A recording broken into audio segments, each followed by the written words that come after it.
पिछले कुछ दिनों से या यूं कहूं जब से आईपीएल स्टार्ट हुआ है तब से हार्दिक पांड्या को लेकर बहुत बातें चल रही हैं।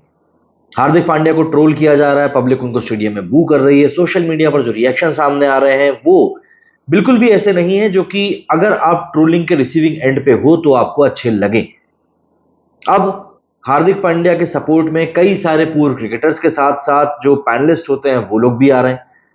अब यहां पर आप वीरेंद्र सहवाग का नाम ले लीजिए, हर्षा भोगले का नाम ले लीजिए, आर अश्विन का नाम ले लीजिए, बहुत सारे क्रिकेटर्स हैं जो कि अब हार्दिक पांड्या के सपोर्ट में आ रहे हैं। यहां पर हार्दिक पांड्या के मेंटल हेल्थ को लेकर बात की जा रही है।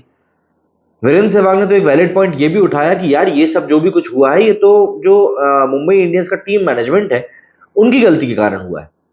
तो फिर आखिर हम लोग क्यों यहां पर हार्दिक पांड्या को दोषी बना रहे हैं? भाई हार्दिक पांड्या को दोषी मानने की तो कोई जरूरत ही नहीं है, उसने तो वही किया है जो भी कोई एक नॉर्मल सा इंसान करता है। अब देखिए, हार्दिक पांड्या के साथ में सबसे बड़ा इशू ये है कि एक तो पब्लिक उनको ट्रोल कर रही है, वो बात ठीक है, समझ में आती है कि हाँ पब्लिक ट्रोल कर रही है। बट इन सब चीजों के बीच में हार्दिक पांड्या जो है वो रिजल्ट भी नहीं निकाल पा रहा है। मनोज तिवारी ने सहवाग के साथ बैठकर उसी इंटरव्यू में एक बहुत सही बात कही थी। मनोज तिवारी ने कहा था कि हार्दिक पांड्या के साथ में इशू इस समय यह है कि सिर्फ जो ट्रोलिंग हो रही है वो दिक्कत की बात नहीं है। बात यह है कि हार्दिक पांड्या परफॉर्म भी नहीं कर पा रहे हैं। देखिए, एक मैच में 20-30 रन बना देना ऐसा नहीं कह सकते कि आप इस लेवल पर उसको आप परफॉर्मेंस मान लोगे। हार्दिक पांड्या की कप्तानी में मुंबई इंडियंस लगातार 3 मैच हारी। सहवाग ने कहा था कि मुंबई इंडियंस लगातार 4 मैच भी हारी, लेकिन वो रोहित की मुंबई थी जिसको कि रिटर्न करना आता था, वापस टी करना आता था, और उसमें इतनी हिम्मत थी, दम थी कि वो अपने ताकत पर मैचेस के रुख पलट देती थी। लेकिन ये हार्दिक पांड्या की मुंबई है। हार्दिक पांड्या की मुंबई अभी अपना रास्ता ढूंढ रही है कि मुझे आगे कैसे बढ़ना है, और इसीलिए हार्दिक पांड्या इस समय इतनी ज्यादा ट्रोलिंग के शिकार हो रहे हैं। दूसरी बात, मनोज तिवारी ने कहा कि हार्दिक पांड्या जो है वो ट्रोलिंग के शिकार तो हो ही रहे हैं, लेकिन कप्तानी के जो फ्रंट है उनका उस पर भी वो बुरी तरीके से फेल हो रहे हैं। मतलब हार्दिक को जिस जगह पर जो चीज करनी चाहिए वो उस जगह पर वो चीज कर नहीं पा रहे हैं, और पब्लिक उस चीज को बिल्कुल नोट डाउन कर रही है। मुंबई इंडियंस जैसी फ्रेंचाइजी जिसकी अपनी एक लेगेसी है, जो कि अपना एक इतिहास लेकर चल रही है, 5 आईपीएल ट्रॉफी जीत चुके हैं, वो भी सबसे कम ड्यूरेशन में, और वहां पर फिर बात यह आ जाती है कि यार हार्दिक पांड्या जब से आए तब से टीम परफॉर्म ही नहीं कर पा रही। तो हार्दिक पांड्या के ऊपर एडेड प्रेशर एक लेगेसी को मेंटेन करने का भी है।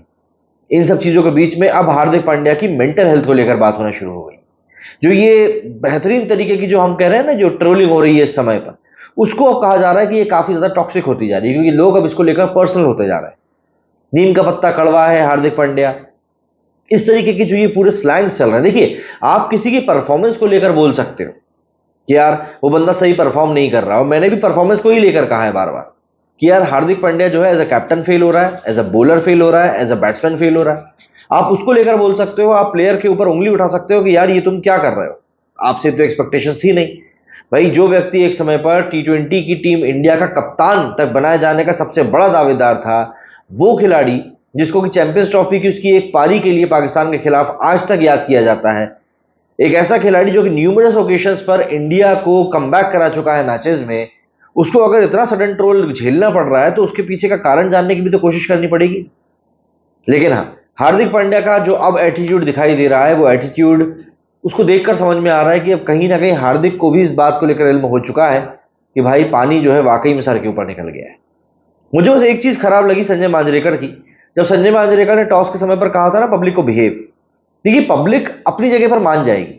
आप उसी मैच की बात करो जब हार्दिक पांड्या ने जब चौके छक्के मारने शुरू किए तो पब्लिक चीयर कर रही थी।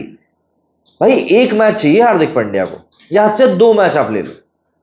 मतलब हार्दिक ने एक बार परफॉर्मेंस दे दी ना, एक बार ट्रैक पर ले आया ना, और उसके बाद आप देखना पब्लिक धीरे धीरे सारी चीजों को भूलना शुरू कर देगी। ये इंडिया की पब्लिक है, ये बहुत भोली पब्लिक है। हमारे देश में, जैसा मैंने पहले भी आपको बताया, हार्दिक पांड्या ऐसा पहला इंसान नहीं जिसको कितना विरोध झेलना पड़ रहा। विराट कोहली तक को इस तरह का विरोध झेलना पड़ा था। विराट कोहली भी चलो छोड़ दो, महान बल्लेबाज सचिन तेंदुलकर के घर के सामने भी लोगों ने पतले जलाए हैं। राहुल द्रविड़ जैसे शांत चरित्र के इंसान के घर के सामने भी लोगों ने पतले जलाए हैं। लेकिन फिर सब चीजें लोग भूल ही गए ना। क्रिकेट क्योंकि गेम ही ऐसा है, आपको जवाब अपने बल्ले से देना है। अंबाती रायडू के साथ में हार्दिक पांड्या का एक वीडियो वायरल हुआ है। उसमें अंबाती रायडू पांड्या के पास और आते हैं, उनसे साथ बैठ के कुछ बातचीत करते हैं, और वो बातचीत सुनाई नहीं दे रही है, बट जितना दिखाई दे रहा है ना उससे इतना दिखाई दे रहा है कि अंबाती रायडू पांड्या को सिर्फ वहां पर मतलब जो कहते हैं ना हम लोग, सांत्वना देना, डांडस बांधना, सिर्फ वही करने के लिए आए थे। और उसके बाद जो पांड्या के चेहरे पर एक मुस्कान आती है ना, उसको देखकर लगता है कि नहीं यार, पांड्या को भी कम से कम समझ में आ रही है अब चीजें क्या चल रही है। हार्दिक पांड्या के पास में इस समय पब्लिक का ट्रस्ट गेन करने का सिर्फ एक तरीका है, और वो है परफॉर्मेंस। मुंबई इंडियंस जो कि इस समय एक ऐसी पोजीशन पे पहुंच चुकी है जहां से कि अब अगर उन्होंने और थोड़ा सा डिले किया अपनी जीत को, तो शायद ये आईपीएल भुलाने लायक आईपीएल हो जाएगा। तो ऐसे में हार्दिक पांड्या की जो बैक है वो ऑलरेडी दीवार के साथ खड़ी हुई है। हार्दिक पांड्या के पास में अब और पीछे जाने का कुछ जरिया बचा नहीं है। सिंपल सी बात यही है कि अब परफॉर्मेंस देकर ऊपर आना ही उनके पास रास्ता बचा है। इस बात को बखूबी करो। हर्षा भोगले ने एक एग्जाम्पल दिया था। हर्षा भोगले ने एग्जाम्पल देते हुए कहा कि अगर किसी व्यक्ति को किसी कंपनी में ऑफर मिलता है कि भाई आपको हम इतने पैसे देंगे, आप आकर हमारी कंपनी ज्वाइन कर लीजिए, तो आप स्विच करते हो। और हम देखते ही हैं आज की तारीख में जो पब्लिक है वो कितना तेजी से स्विच मारने के ऊपर अपने आप को फोकस करती है। और फिर अगर वही कंपनी, आपकी पुरानी कंपनी, आपको और अच्छा पैकेज देकर आपको बुलाती है, तो क्या आप नहीं जाओ? हर्षा भोगले का यहाँ पर जो कमेंट था वो बिल्कुल ठीक था, सटीक था। लेकिन एक छोटी सी चीज यहां पर मैं भी ऐड करना चाहूंगा कि हमें ये समझना पड़ेगा कि क्या हार्दिक पांड्या इस समय जो ट्रोल हो रहे हैं उसके पीछे सिर्फ कैप्टेंसी एक कारण है या और भी कुछ कारण है? क्योंकि कैप्टेंसी की तरफ अगर हम देखें तो वाकई में वो इतना बड़ा पूरा मुद्दा नहीं लगता। आपको नहीं लगेगा कि यार ये इतना बड़ा मुद्दा है कि इसको लेकर इतना एग्जैजरेट किया जा रहा है पब्लिक के द्वारा। बट अगर आप इस कप्तानी वाले इंसिडेंट के पहले हुए कुछ इंसिडेंट्स और अभी बाद में हुए कुछ इंसिडेंट्स के अगर आप देखें, तब आपको लगेगा कि नहीं यार, यहां पर कुछ ना कुछ चीजें तो ऐसी चल रही हैं जो शायद वैसी नहीं है जैसी होनी चाहिए। एक प्लेयर के तौर पर जब आपको लोग मानने लगते हैं, आपको लोग पहचानने लगते हैं, तब आपके एटीट्यूड को भी लोग नोटिस करना शुरू कर देते हैं। हार्दिक पांड्या का जो एटीट्यूड है वो लोगों को पसंद नहीं आता है, और इस बात को हार्दिक को भी समझना पड़ेगा कि अगर तुमको लोगों के दिलों पर राज करना है, भाई आप हार्दिक पांड्या की अगर बात करें तो धोनी को अपना मेंटोर मानते हैं, धोनी को अपना एक तरह से इंस्पिरेशन मानते हैं। धोनी के पीछे पब्लिक इतनी पागल क्यों है? पहली चीज, क्या धोनी को आपने कभी किसी कंट्रोवर्सी में देखा? नहीं। क्या आपने कभी धोनी को अपने किसी सीनियर खिलाड़ी की ग्राउंड पर बेइज्जती करते हुए देखा? नहीं।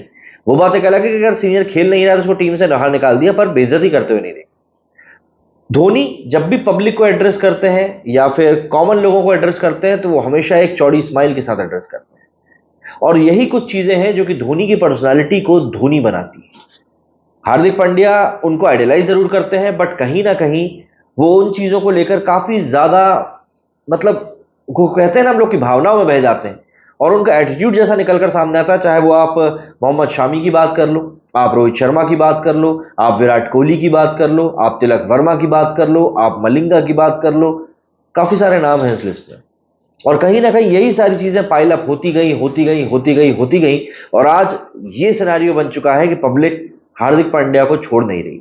और मैं फिर वही चीज कहूंगा कि हार्दिक पांड्या को वापसी करने का सिर्फ एक तरीका है कि वो परफॉर्मेंस दें। हार्दिक पांड्या परफॉर्मेंस देंगे, पब्लिक सब चीजें अपने आप धीरे धीरे भूल जाएगी। लेकिन आखिर में सवाल वही उठता है कि क्या वाकई में पांड्या को जो इस समय इतना ट्रोल किया जा रहा है तो सही है? और अश्विन भी क्योंकि अब उनके सपोर्ट में आ गए। अश्विन ने भी कहा कि यार तेंदुलकर, गांगुली, द्रविड़ ये सब मिलकर एक समय पर कप्तान थे, और आखिर में ये सब लोग धोनी की कप्तानी में खेले, वहां पर तो ऐसा कोई इशू नहीं हुआ। तो मैं इन क्रिकेटर्स को भी वही चीज बोलना चाहता हूं कि आपको समझना यही पड़ेगा कि कहीं ना कहीं जो चीजें थी वो पुराने समय पर कैसे ट्रांजिशन में करी गई, ये भी सोचना पड़ेगा। मतलब धोनी की कप्तानी से हटकर कोहली का कप्तान बनना इतना सबसे बड़ा स्मूथेस्ट ट्रांजिशन था कप्तानी का, जो शायद इतिहास में कभी देखने के लिए नहीं मिला। बट फिर बात वही आ जाती है कि भाई चीजों को आपने प्रेजेंट किया कैसे। और मुंबई इंडियंस की जो टीम है उन्होंने वाकई में जिस तरीके से चीजों को प्रेजेंट किया वो वाकई में बहुत ज्यादा गलत हो गया। सहवाग का कहना है कि पैसा किसको इंपॉर्टेंट नहीं होता, भाई उसको पांड्या को पैसा मिला, उसने बिल्कुल किया। और यहां पर तो हम लोग खेल ही प्रोफेशनल क्रिकेट रहे हैं, तो मतलब बात वही आ जाती है ना कि प्रोफेशनल क्रिकेट में तो पैसा ही है। अब आप लोग मुझे बताइए, आप लोगों को क्या लगता है कि क्या हार्दिक पांड्या की ट्रोलिंग को अब खत्म कर देने का समय आ गया है? मेरे स्टूडियो फिलहाल उतना ही। जय हिंद, जय भारत।